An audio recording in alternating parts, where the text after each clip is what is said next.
Hello, friends. Hello, brothers. This is Justin with Masonic Improvement.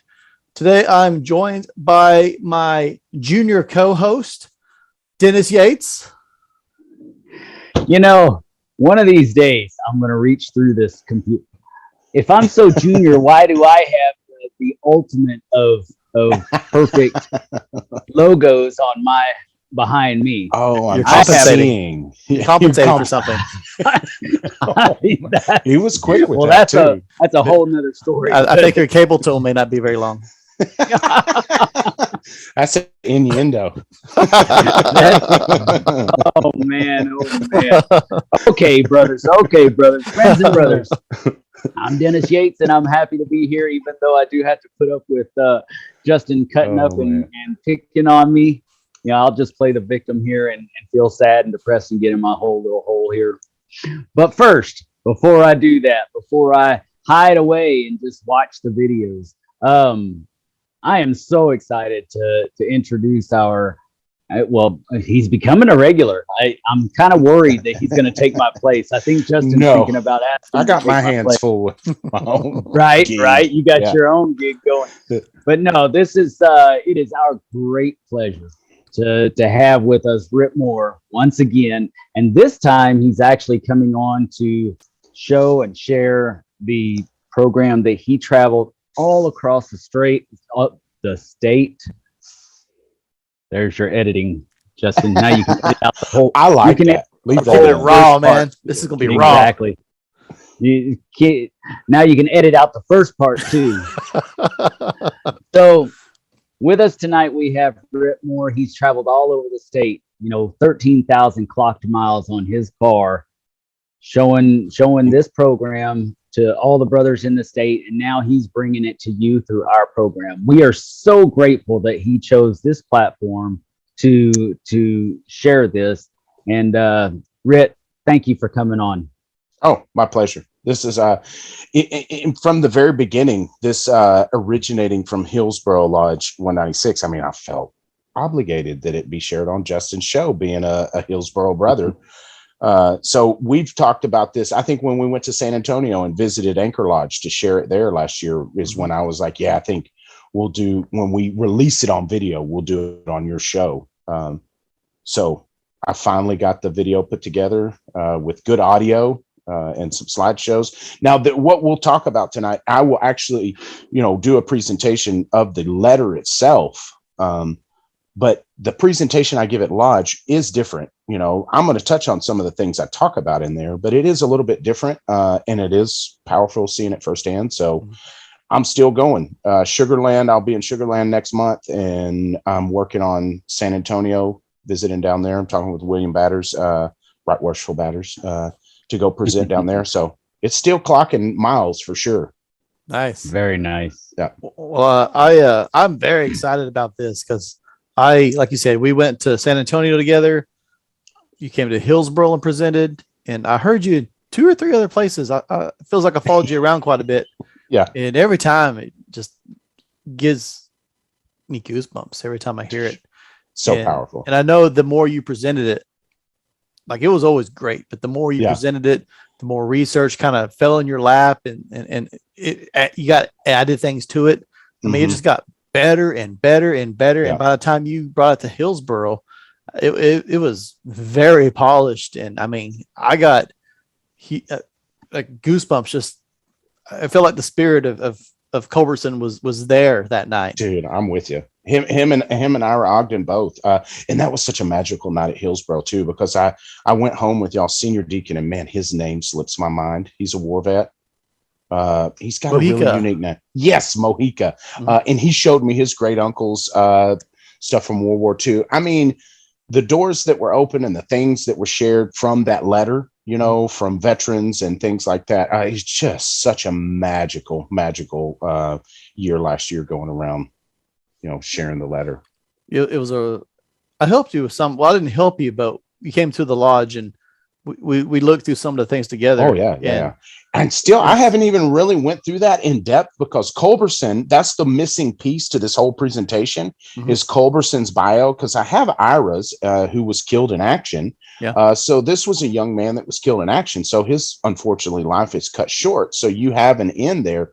Well, Brother Culberson lives on and does quite a, few cool things that I plan on putting in the presentation at some point, because that guy was a phenomenal man as well. Yes. Yeah.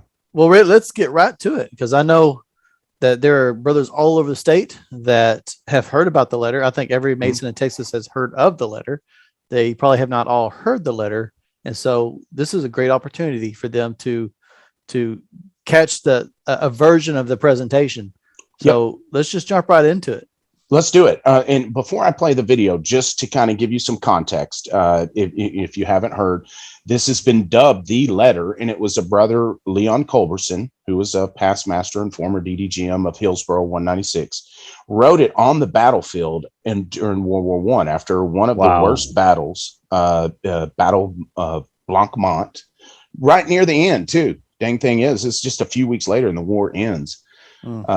But he wrote this letter after performing Masonic burial services, and you'll see on the battlefield Masonic burial service, and you'll see how powerful it is and how much the craft meant to him. But he wrote that back to his brothers to, I don't think he was looking for permission or forgiveness as much as he was sharing his angst and feelings to kind of get that off his chest. So yeah, I think that was his closure. Yeah, it was a form of closure. Absolutely. So without further ado, let's play this. I put together a little video of the letter. I'm reading it. These are straight Leon Culberson words that I read, and I've got a picture of him and Ira Ogden, and then we'll chat about it afterwards. This is a letter, or the letter, as it has come to be known, written by Brother Leon Culberson of Hillsboro Lodge number 196. Concerning Brother Ira Ogden, a captain from Anchor Lodge 424, and other unknown Masons who received their Masonic death rites on the battlefield where they fell during World War I. To the worshipful master, wardens, and brethren, Hillsboro Lodge number 196 AF and AM. It has been a very long time since I sat in lodge with you and participated in the ceremonies we love so well.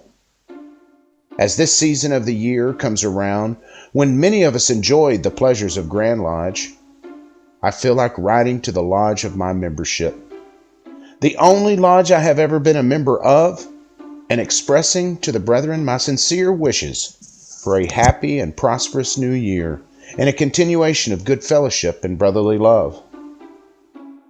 Since entering the Army in 1916, I have had no opportunity of maintaining close relationship with the craft and have opened only one lodge since that time. Some of my brethren may be interested in knowing that it was a battlefield lodge opened under the dispensation of supreme emergency and for the purpose of paying the last tribute of respect to the faithful who had given their lives in the cause of freedom, and whose Masonic zeal and fidelity sustained them in the call for supreme sacrifices in the cause of justice. After the assault and capture of Mount Blanc and the attack on Saint-Denis, in obedience to a promise I had made some of the brethren that I would bury them with Masonic ceremonies if they died and I should live, I assembled a few in a pine thicket and opened a Master Mason's lodge for the purpose of work.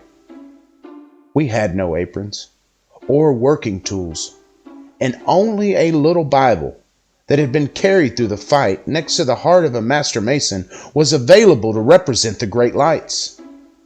But never did the massive fixtures or costliest bound volume of the wealthiest lodge mean more than that little book meant on the shell-torn hillside among those whose friends and brethren lay cold and still, mingled with the German dead.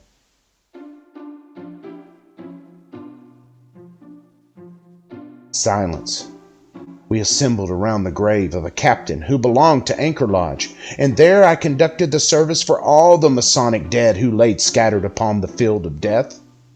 Just to my right was the body of a brother of my Masonic district on whom I had conferred the degrees, and there were many others whom I knew.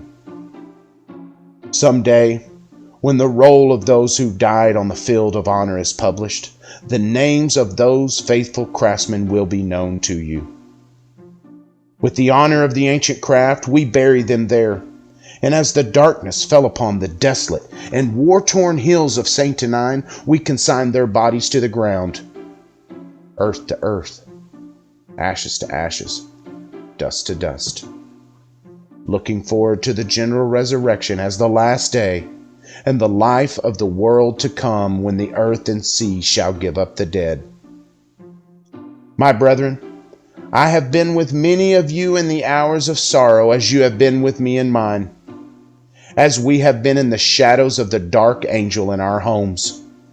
But I say to you that the tongue or pen of man will never picture the depressing awfulness of human destruction on a modern battlefield, nor express the heartaches that follow. The visit over the wire and field, where lie the bodies of the boys we love, and we love them all, for they have given theirs that others might live, and the little children of generations yet to come might be free and good and happy. As a past master of Hillsboro Lodge number 196, I opened this battlefield lodge, stating by such authority I did this thing, and proclaiming it to the brethren as a representative lodge functioning for Hillsboro Lodge number 196, the only Masonic authority I have a right to use, and which I am sure my brethren will not condemn, considering the conditions under which we were, and the promise made to those who had fallen on that day. I have heard of some Masonic burials in the rear areas, but we do not know of the Masonic dead of any other state who were given the service of the craft on the field where they fell.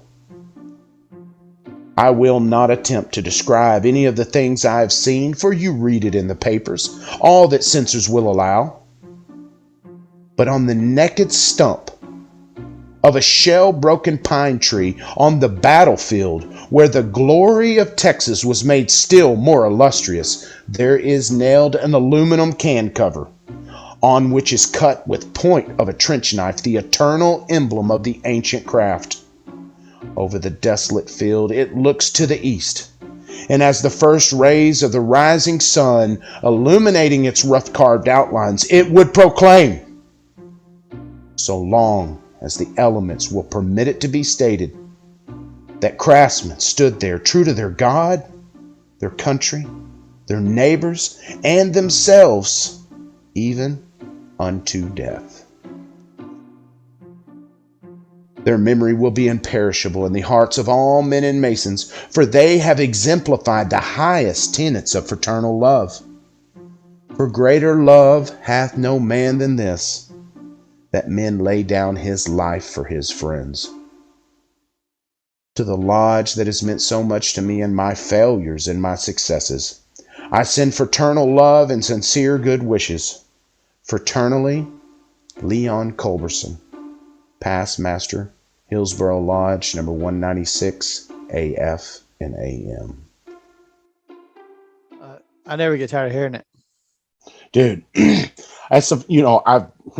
I've given it 50 plus times. I've read it more than 200 easily, but I've never stopped and listened to it like that. Mm-hmm. Whoa, that's very powerful. Yeah. And every time that I read it, there is one part that gets me more than others, and it's that part about the little children of generations yet to come. Mm-hmm. Because there's not a person on earth right now. At the time that he wrote that letter, it was 1918. So there's not a person on earth right now that he's not referring to. Of the little children yet to come might be free and good and happy. And it's like, God dang, he's talking about us, man. He's talking about us. Yeah, that's very true. Man. And it's So powerful. Out of all of that, you know what I mean?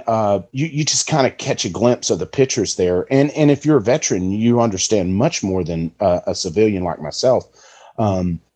The destruction on a modern battlefield and what they go through, and how that was just a phenomenal release valve for him to be able to write back to his brothers. Because that's not something you write to mom. You know what I mean? Mom is, I'm doing good. Everything's great. You know what I mean? The food's delicious. You try to paint a rosy picture as best you can for mom. Yeah. But your brothers, you can really let loose, and especially after the burial rites. Yeah. Well, World War One, as you know, was the first modern war. Yeah. Lots of things were implemented that had never been seen before. And fortunately, things that haven't been seen since, for the most part, like mustard gas and things like that. Yeah. So better. I mean, but yeah, I believe that him running the lodge, like we said, was his way of finding closure. Mm-hmm. Yeah, finding some kind of peace, because in those moments, you look for things that give you comfort, and home always gives you comfort. You know, how can I transport myself back home? And obviously there's not going to be Mama's fried chicken or an apple pie for you to eat to transfer back home. But Masonry was in his heart and in his head. He had memorized that stuff because he wasn't a certificate holder back then. There was no A, B, or C, but he was a certificate holder. I've seen it in Grand Lodge proceedings where it was approved. He had it for like 4 years. Wow. So he knew his work, and he obviously had memorized the burial service as well. So this guy, I mean, he's no lightweight, and that transported him back home and took him out of that for a moment, but as a civilian, I could never imagine the angst and the heartache, because those were dudes that he trained with at Camp Bowie here in Fort Worth, had been to lodge with. I mean, there's no telling how well he knew some of the, well, he mentions the guy to his right, and I'm assuming he's at the head of Ira Ogden, and the guy right to his right is a brother that he conferred the degrees on in his Masonic district. And I've tried my hardest to try to find that guy, but it's not looking hopeful, because they did bury them like Ira Ogden would have been buried. He was the captain from Anchor Lodge, who they were at the head of the grave of. But that happened after the battle. So he's there's still smoke coming up, and machine guns are still hot. And, essentially, it's a few hours after the battle's over. So nobody's buried yet. The best I can tell from the letter, like, they're looking at the lifeless bodies of their brothers. They're not buried, and they're performing those burial rites for that closure, because proper procedure, they should be going in the dirt, which they did over there. And that was my hope, is that they had been put in the ground because those were marked and documented. And I thought, well, if I could find out who was to the right of Ira Ogden, that might be a brother, and it's not turning out to be the case. So that brother may be lost to time. I've looked, that was part of the reason I came down to your lodge. Look, maybe he was a member of some of the lodges that had demised, like Renzel and all that in the Hill County, but I haven't been able to find anything showing in Masonic proceedings and an actual war veteran out of Hill County. Yeah. Well, unfortunately, those towns, like you talked about, like Riesel, like, I know we looked into it. I can't even remember how you pronounce it, because I didn't know there was a town. Yeah. But there's no record. I mean, there's nothing left of the town, let alone not much left of the lodge and the records they had. Yeah. And I'm not going to give up complete hope. If there's a way to find that guy, I will find him. I'll promise you that. It might be a lifelong endeavor, but I will identify it, because that part in the letter where he says, someday when the names of those craftsmen who fell, those names will be known to you, because he couldn't obviously mention names in the letter. So I feel kind of obligated to hunt that out, because, man, you said you felt the spirit when I was at Hillsboro. I feel like this guy's been riding shotgun with me across the state of Texas. Him and Ira Ogden in the back seat, because you give this letter the first, 10 times, it was just a letter, which is about 6 or 7 minutes. And that was it. And then my dad, he kind of started kicking some stones around, and I was like, wait, we could figure out who this Ira Ogden is, who this captain from Anchor Lodge was, because we could look, there's not a whole lot of captains in the Army, so we could look who was killed in action that was a captain.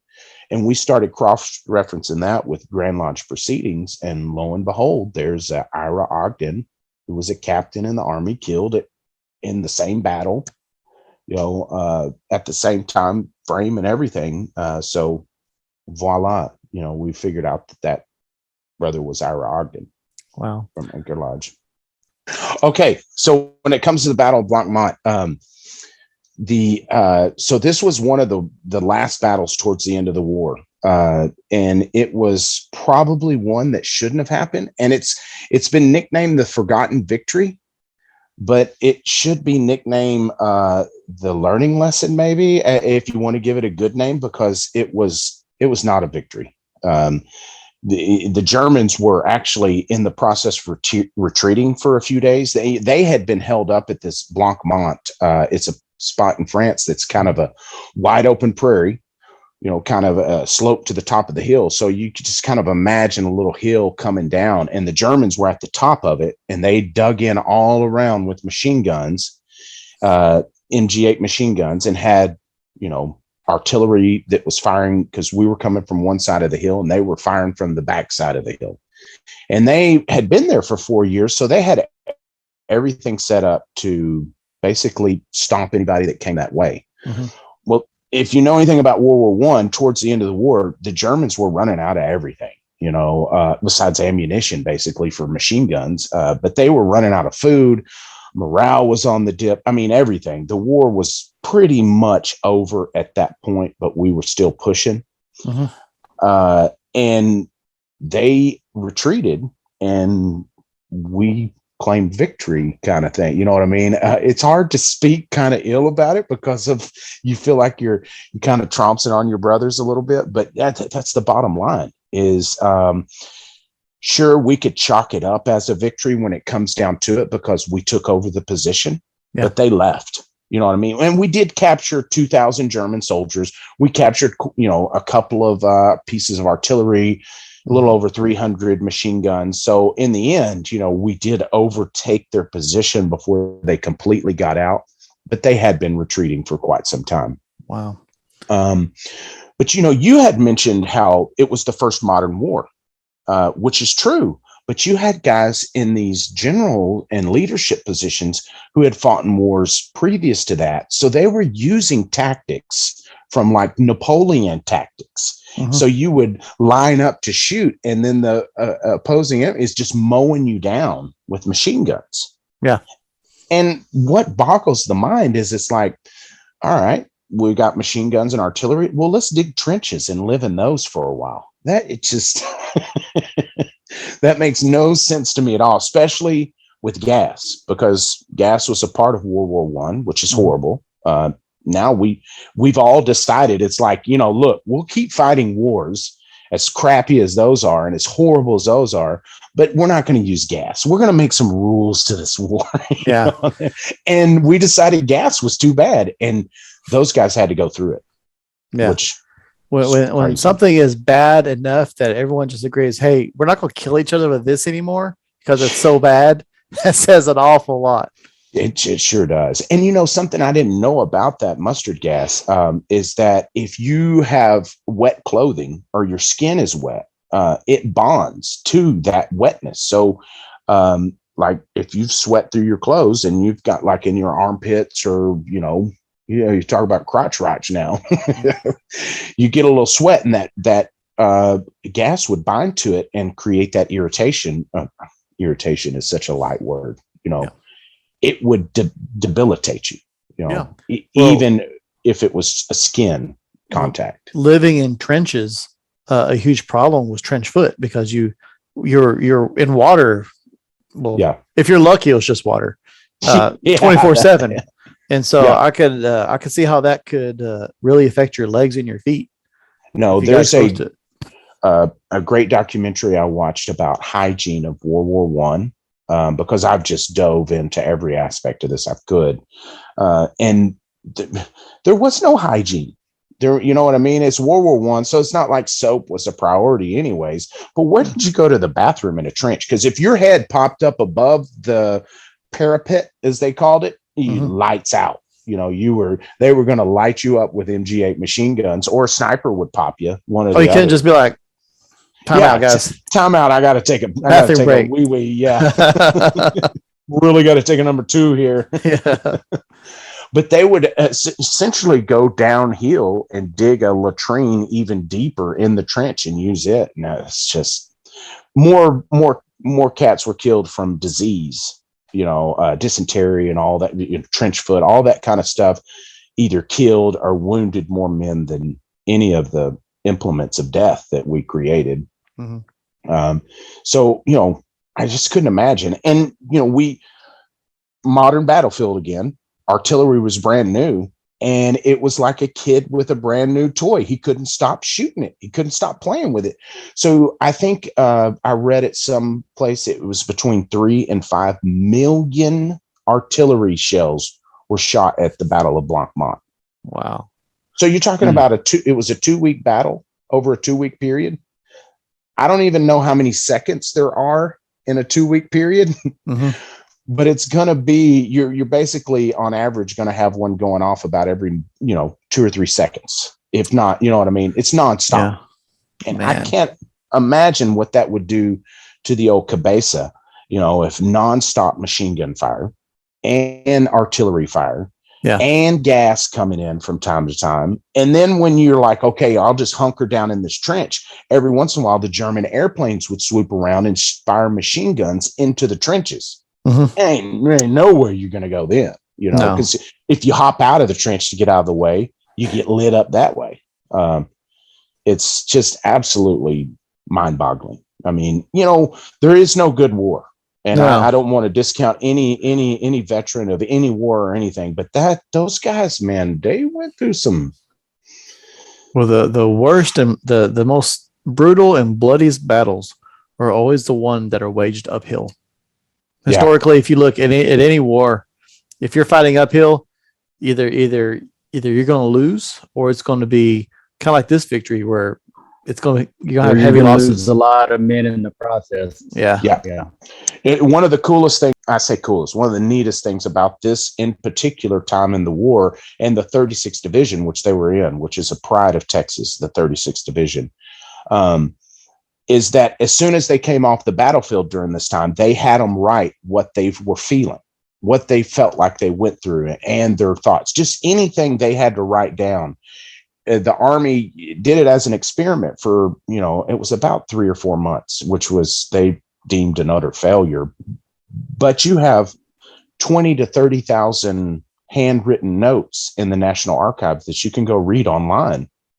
And a lot of them are from that battle, in particular, the Battle of Blanc Mont. I think it was one of the last ones they had them write notes about. Wow.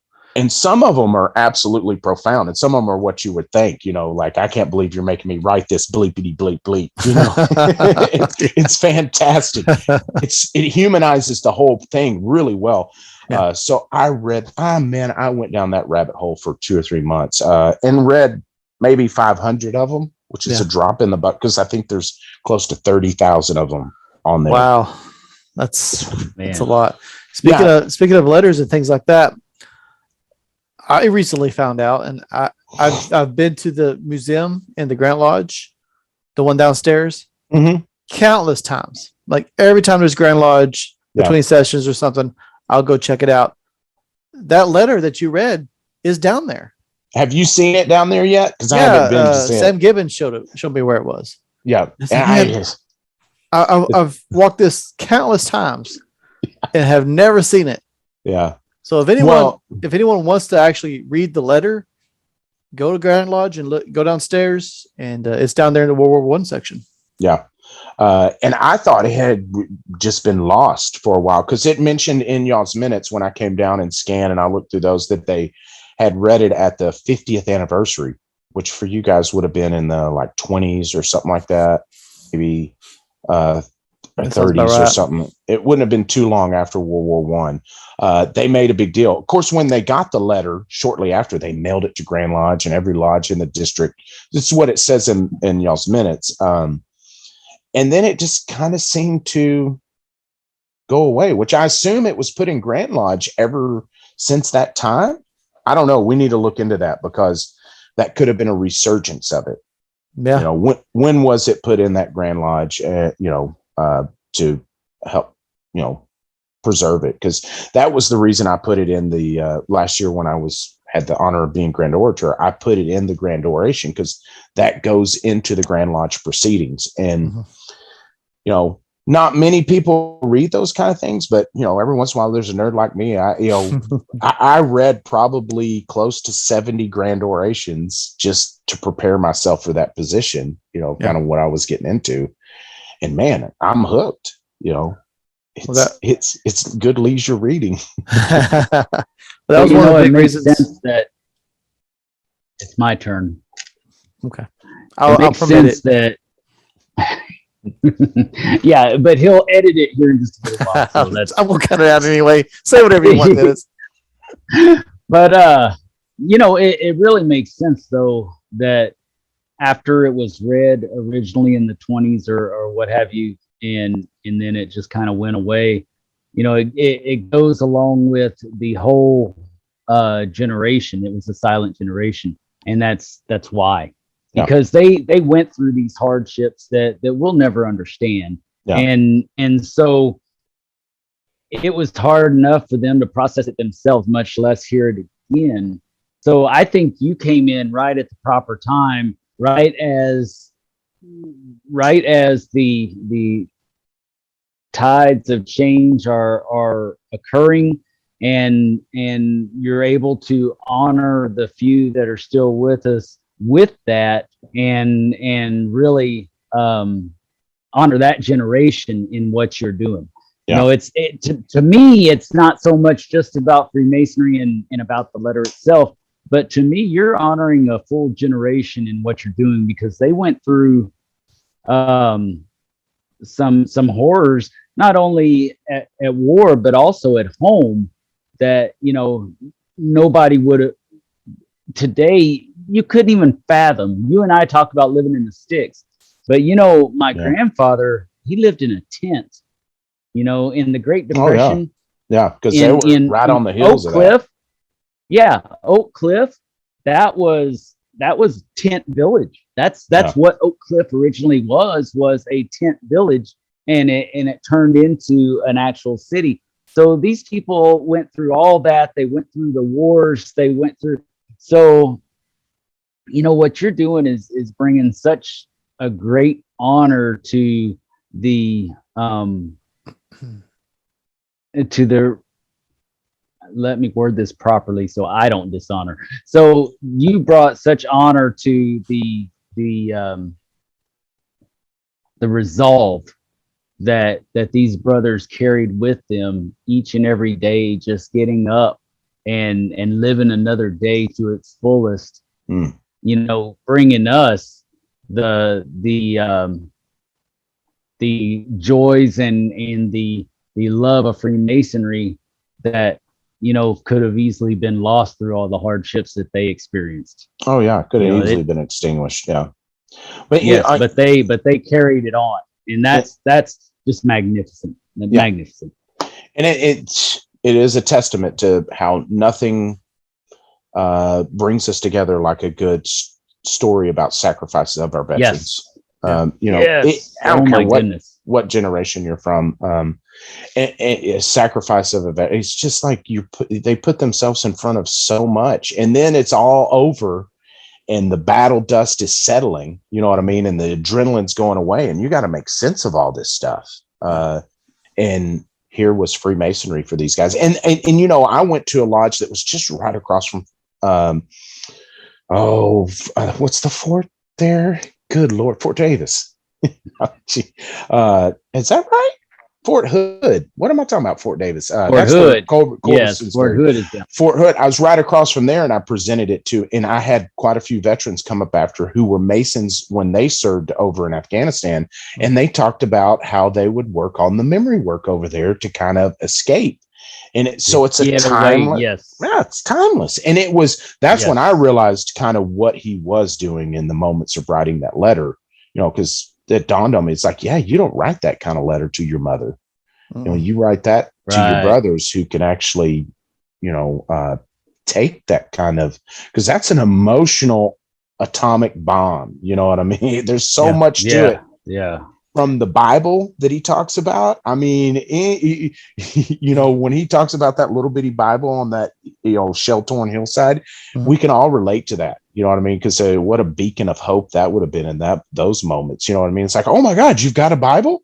Could you imagine the elation? Because they knew they didn't have any working tools or aprons. But it's like, oh, James has got a Bible. That's all you need, really. That's the most important thing. Absolutely. Certain number of brethren. Yeah, you got a whooped. I really wanted to touch on, and you mentioned something about how this was read at the lodge when it was originally mailed, and then shared with the district, and it just kind of went away for a while. Yeah, that's a huge reason I wanted you to come present that on the show, because it immortalizes it. It will always be on YouTube now for people to see at any time. Yeah. No, and it needs to spread out there, because, all of our veterans need that kind of honor, but this in particular for our fraternity, because I don't think I've ever heard a better testimony for our fraternity than that letter. It's done a lot of good things for a lot of good men throughout the world. But few have articulated as well as Leon Culberson did in that letter. Because I mean, it gave him hope in those moments of just utter darkness. I mean, that's as dark as man has gotten. I mean, we gassed each other, for God's sakes. It was just absolutely horrible. We scraped the bottom of the war barrel, and he turned to Freemasonry, and of course his religion as well, but Freemasonry played a big role in helping him make sense of those moments. And aside from you presenting it in Hillsboro, traveling, I had the opportunity. It was a pleasure to travel with you and Mark Myers. Mark Myers, he went with us. And Robert Marshall.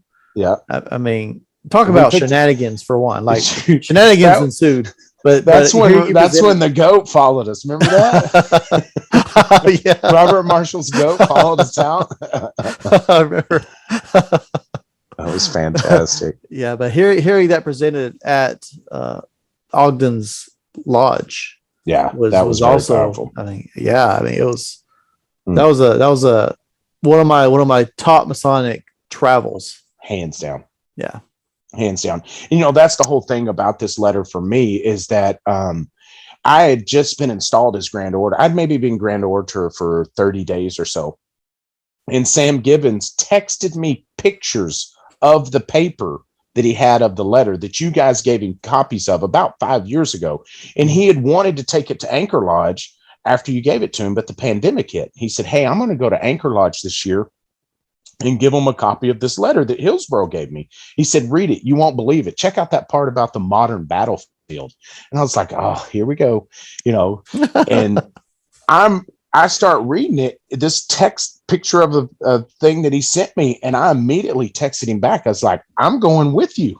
I'm going to read it. I'm going to present it. I didn't feel like it was a coincidence that I was made Grand Order, because in my mind, I was already reading it like a speech, because that's the way it reads. It's just so emotionally packed. And first night I read it to my lodge, I look up and there's a few veterans in our lodge and a couple other guys that are just crying like babies, and I knew what I had there was extremely powerful and needed to be shared. So, not being one that, as a big fan of coincidences, I believe there was purpose behind that. So I started calling lodges. I was like, hey, I'm your Grand Order this year. You mind if I come do a presentation? And they're like, of course, we'd love to have you. where I'm sure I could have talked my way in otherwise, but it was so much easier having that caller to just say, I'm a Grand Lodge officer. Let me come present. And it never, ever disappointed. And after about the, 10th lodge or so, it took on a life of its own, to where I started getting requests. Yeah, I could see why. Gosh, dude. And like I said, yeah, I definitely want to have you down to our area to do that as well. That would be a real nice district wide get together. And man, I presented it to as small as 4 guys at a lodge, to as many. We were at the Austin Scottish Rite. I think there was 40 guys there. The size of the audience does not matter to me. I've even come accustomed to preferring the smaller audiences because we end up having a great time after the meet chatting about it, and it's a much more intimate setting.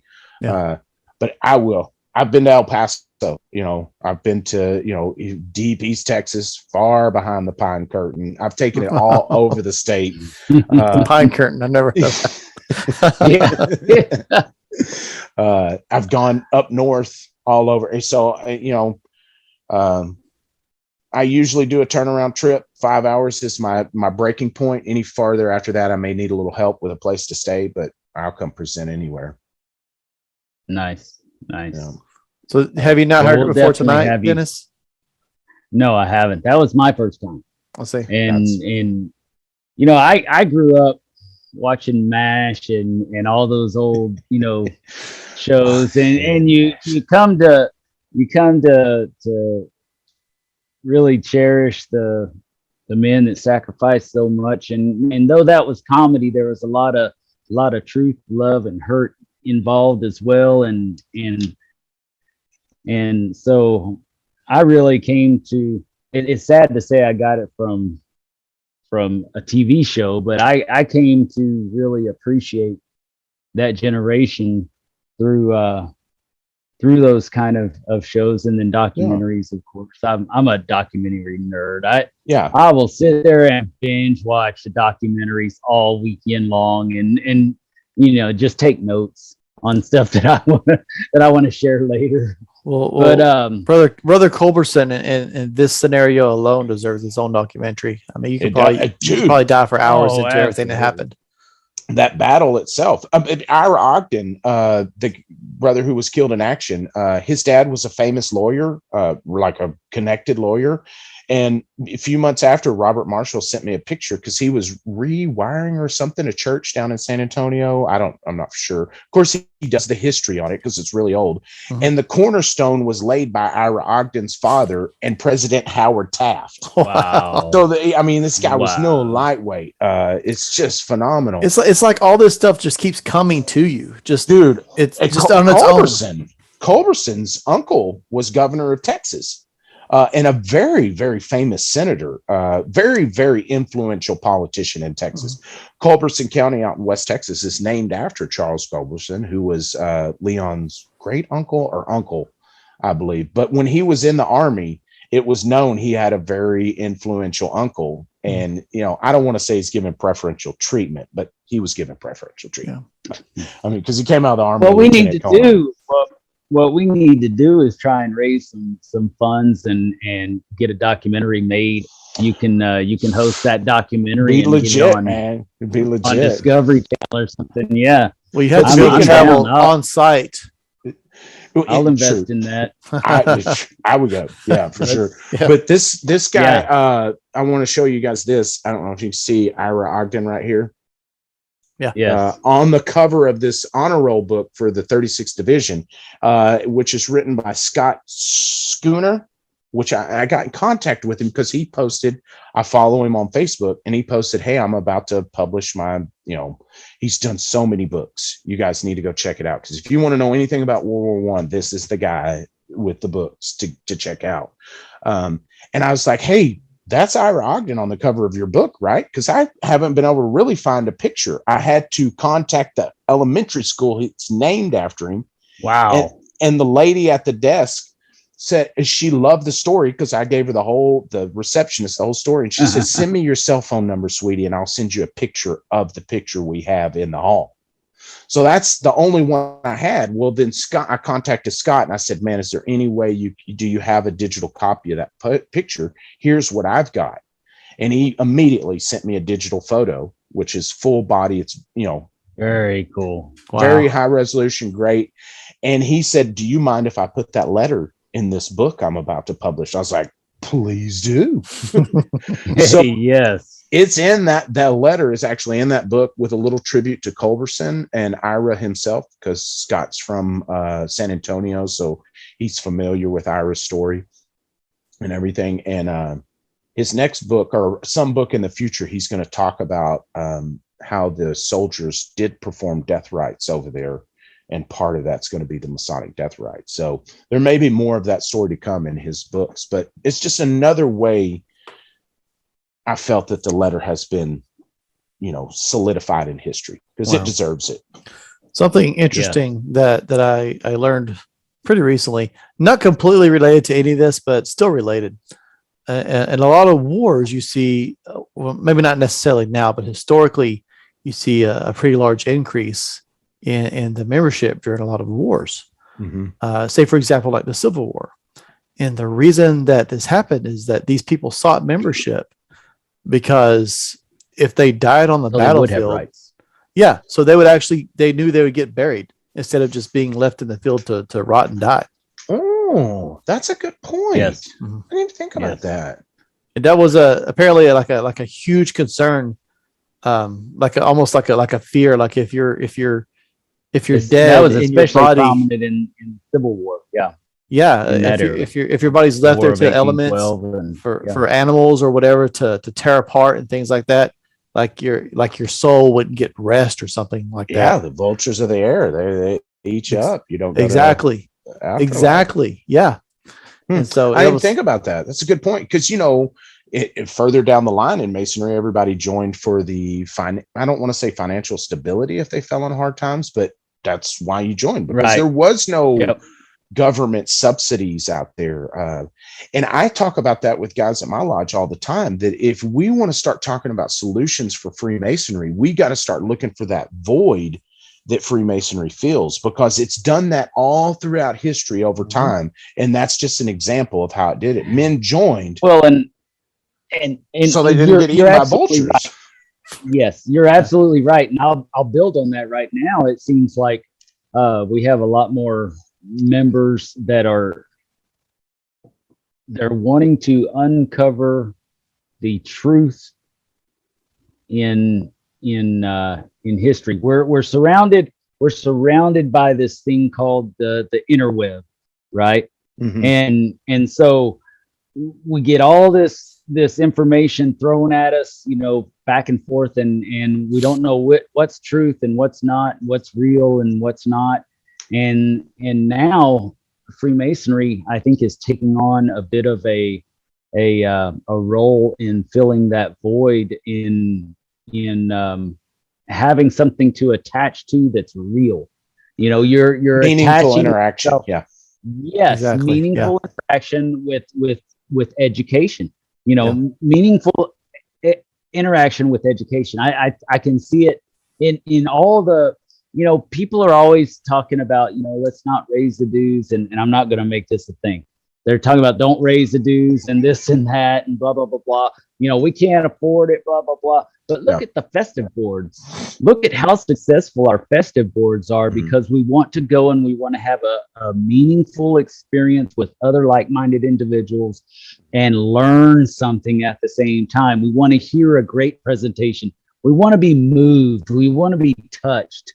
Because that's something we're not getting online and through social media. And so I think that's very quite possibly what, because you're seeing it now, especially after the pandemic. We've got so many people coming back to Lodge. I sat with a brother that hadn't been to Lodge in 15 years, and now he's decided to come back after the pandemic.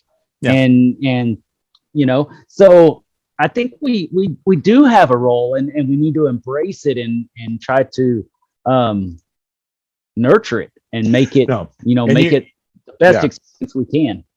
You, as a lodge, you just got to dig in and figure out what your niche is. Because after traveling the state this year, I told the guys on the last podcast we did on ours, that it was just such an eye-opening walkabout, if you will, or circumambulation of Texas, to visit all of these different lodges. I mean, I'm talking very small towns to the biggest they get, and seeing the success that they're having and the feelings that they're getting out of it. And it crosses the myriad from guys that are doing some of the best education in the state to some of the most hands-on charitable work you can be a part of.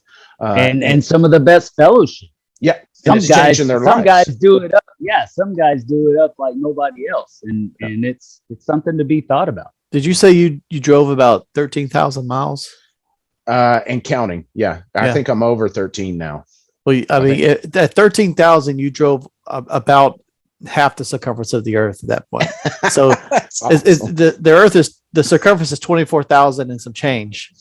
So that's my goal. So you've got a goal. you gotta drive all the way around the world. That's awesome. Oh, man. That's awesome. God, leave it to Justin to put you to work.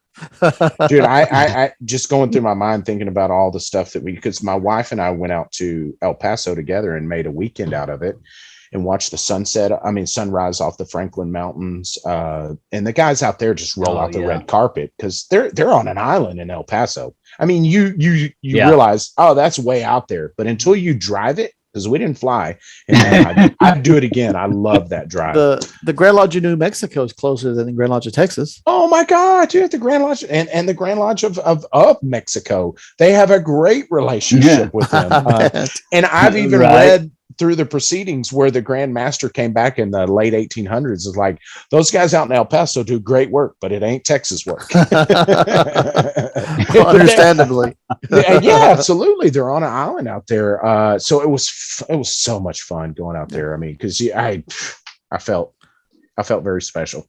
I was talking to one brother during Grand Lodge, and he was from El Paso, and he mentioned that he had spent several $1,000s to come to Waco. Yeah, booking a plane flight, getting a hotel room, and you're talking about an island, dude. And don't get me started on that cost to come vote at your Grand Lodge. That's a real issue for me. Yeah, because we don't get the true voice across the state. Because everybody said, "Oh, it only costs $25 to go to Grand Lodge." I'm like, if you live in Waco, it does. Yeah, we are very fortunate.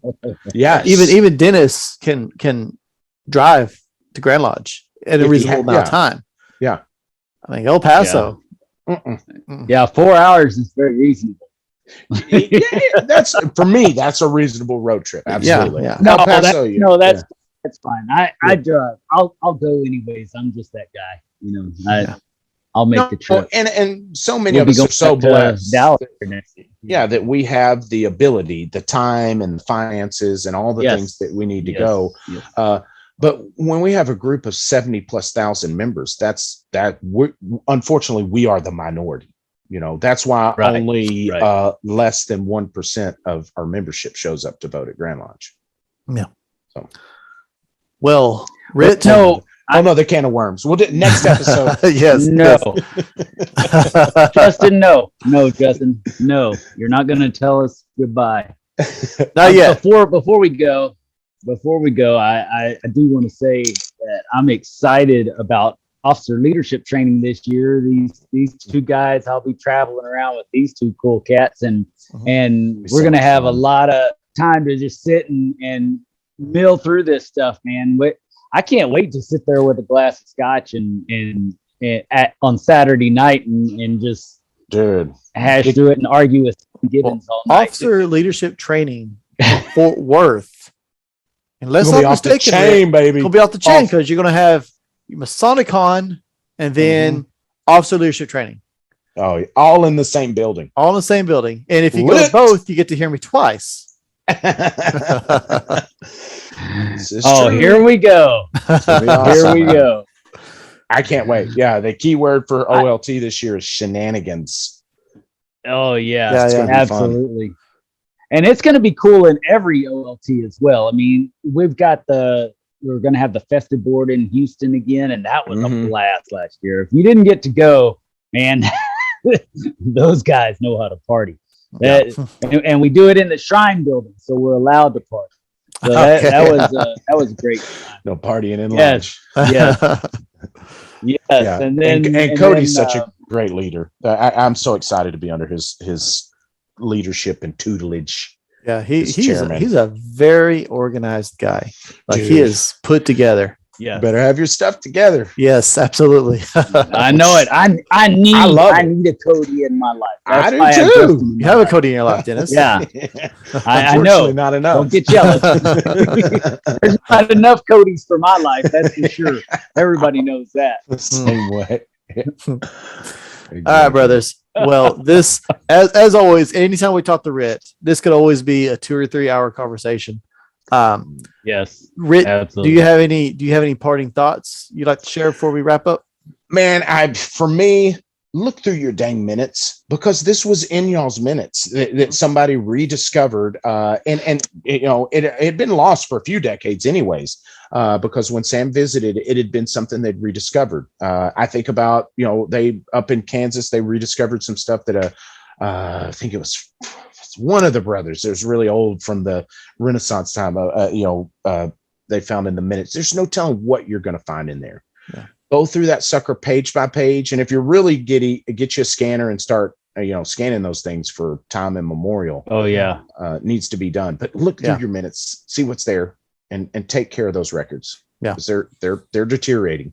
Well, that's everything. Thanks everybody again for. Unless Dennis had something he wanted to say. You know I do. All you brothers out there, I know you've enjoyed Rhit tonight, and I know that you enjoy all of our programs. We have a lot of cool guests, and we're always fortunate to be entertained and educated at the same time. Mm-hmm. So my message going away, as it always is if you live in El Paso, or you live in that outlying area where you just don't feel like you're getting what you're looking for, let us know, because we will definitely get you in touch with the people that'll help you get what you're looking for. Yes. We love this fraternity.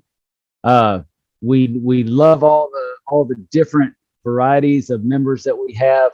We have such great fellowship, great charitable, functions. We have, great education and great history, guys. So if you're looking for it and you're not getting it, reach out to us, because we're happy to help you find that.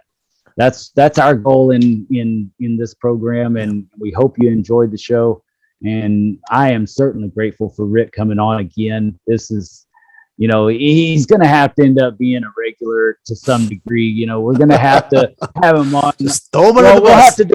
There's plenty to talk about. Show it, yeah, we'll have to do a live show at LT or something, and just sit there with a glass of scotch and have some fun around the pool or something. Just cutting up.